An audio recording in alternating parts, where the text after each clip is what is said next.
Welcome to the Myco Files. I'm Hamilton Pevick.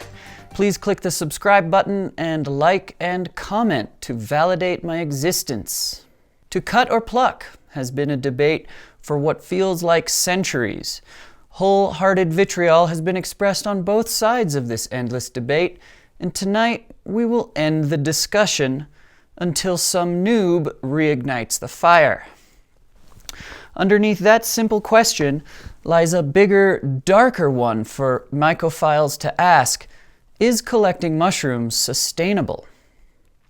In 2012, Fungi Magazine Volume 5-1, the spring issue, an article titled Agricidal Tendencies, Settling the Debate Over Cutting versus Picking, and the Sustainability of Wild Mushroom Collecting, author Britt A. Bunyard lays the debate to rest. Quote, "Turns out that it doesn't much matter." End quote. Since its inception in 1986, the Cantharelis project has surveyed 10 plots of chanterelle mushrooms growing in the Mount Hood National Forest in Oregon. The Cantharelis project collects statistics on plots that are harvested by cutting all mushrooms with a knife and plots harvested solely by pulling the mushrooms from the soil. Turns out that in the cut plots, yields have decreased, but only very slightly over time. In plots harvested by simply pulling out the mushrooms, yields have actually gone up during the 25 years of this study.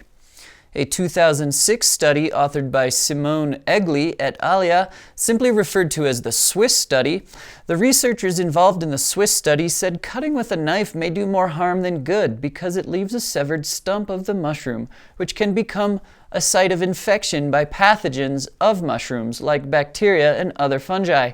Research has shown that, as with nearly all other wildlife, the most serious threat to mushrooms and other fungi comes from habitat loss, i.e. humans.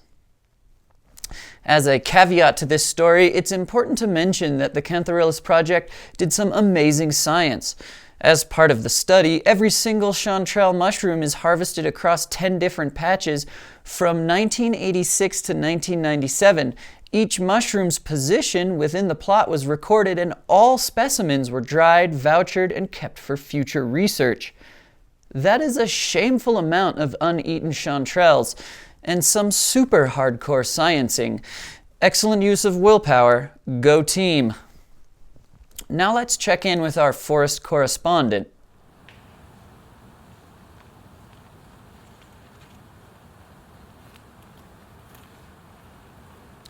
Come on, man. Open your eyes. It's right there. In Applied Mycology News, death is looking better. If you choose to be buried, then it is likely your body will be crushed by soil and eaten by mushrooms, insects, worms, and other organisms. But now we can take pleasure in knowing that the mushrooms will get the biggest bite. Enter the loop coffin. This myceliated wood coffin is grown in a lab in 7 days and is absorbed in the soil in 2 months. It's made with mushrooms that will break you down and transmute your rotting toxic body and ultimately make you one with the earth. Now you can rest easy knowing that in death, you are better for the planet. Speaking of death, meat. In a TechCrunch article by Jonathan Schieber from April 2021, a $28 million startup called Meati is offering mycelium-based meat as a healthier alternative to traditional meats. So why do meat alternatives matter? Industrialized meat is unsustainable. Period. However, environmental impacts alone is not enough to change the meat lover's mind or their taste for flesh. As a former meat eater myself, I am the target demographic for this product. I like the taste of meat, but can't stomach the guilt. The question remains, is it delicious? I don't know. I've never eaten it, but I have already decided it will be amazing. We're going to take a short break for a message from our sponsor. We'll be back before the trichoderma pubescens sets in. Welcome back. Let's check in with my past self to give you the stories that were cut for time. Back to you, Hamilton. Diddly-doo. Another hot white button issue that has been resolved: Agaritine won't kill you. Agaritine is a carcinogen found in many agaricus mushrooms, including neighboring genuses Leucoagaricus and Lepiota. A 2010 study concluded agaritine caused tumors in mice in laboratory conditions. However, these mice were fed unrealistic amounts of a purified synthetic compound. This 2010 study only increased the rumors that agaritine is dangerous and bad for our health. More rumors emerged of a portobello mafia controlling the market and information. All these rumors have cast a shadow over this pervasive fungus. In Fungi Magazine, Volume 14, Britt A. Bunyard reports that although agaritines are carcinogenic, quote, the available evidence to date suggests that agaritine from consumption of cultivated mushrooms poses no known toxicological risk to healthy humans, as long as you're not eating massive amounts of raw mushrooms every day over a lifetime. According to the article, very low levels of agaritine were found in cooked, canned, baked, and dried food products.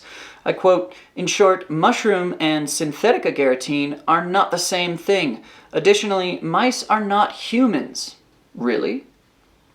One big difference between the two mammals is that of stomach chemistry. The mouse has a pH of 5, while in humans it is a pH 2.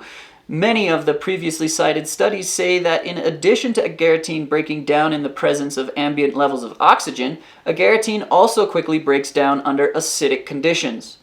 But it's still good to do due diligence and cook your mushrooms thoroughly, always. It looks like the White Button Mafia is not out to get you for poo-pooing portobellos. Diddly-doo. Well done, Hamilton. Nice hair. In medicinal mushroom news, a 2017 study titled Evaluation on Quality Consistency of Ganoderma lucidum dietary supplements collected in the United States by Dingtao Wu et al.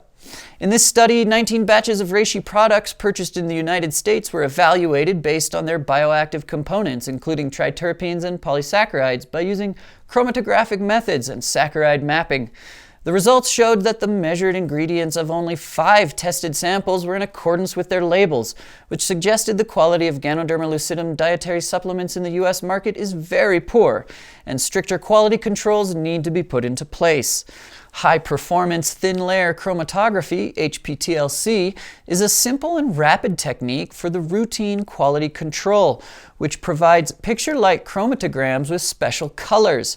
The results showed that HPTLC fingerprints of triterpenes and G. lucidum dietary supplements produced by different manufacturers were remarkably different, and triterpenes closely related to G. lucidum were only detected in 8 of the 19 products tested. Simply put, 74% of reishi products use false advertising, and at most, only 42% of the reishi on the market is reishi.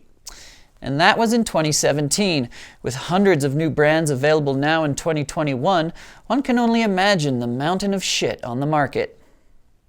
Let's go back to see if my past self has anything more to say. Hamilton, diddly-doo. According to a 2014 CEFA study by Daniel J. Royce et al., over 30 billion kilos of mushrooms were produced in China in 2013. This accounted for 87% of total production. The North American mushroom market accounted for $1.85 billion in 2018 and is expected to grow at a rate of 7.7% over the next decade. Namex, the Canadian-owned and China-based wholesaler of mushrooms and mushroom extracts, recently invested $25 million in a new extraction facility in China, estimated to produce 25 tons of extracts a month. Namex CEO Jeff Chilton says, quote, in the last 2 years, our sales have grown 80% each year. He went on to say, with a nod to COVID-19, quote, back in March, some of our products sold out within a week, and this whole year we've been back ordered, end quote, reinforcing the conventional wisdom that pandemics are good for mushroom business. Diddly-doo. On the Internet of Mushrooms, an important look-alike has been identified as Prince Harry, not to be confused with the mycologist Alan Rockefeller. They may be in the same kingdom, phylum, class, order, suborder, infraorder, family, subfamily, tribe, genus, and species, but they are different people. Edible, but not recommended. Now it's time for the big score. Since no one sent in a big score, it seems the news for me is that the social part of social media is hard. That being said, have a look at my daughter with these giant mushrooms. Please send in your big score to help me save face. This is the Myco Files. I'm Hamilton Pevick. singing off. A ding a ding a ding a ding a ding a ding a ding a ding a ding ding ding a ding a ding a ding a ding a ding.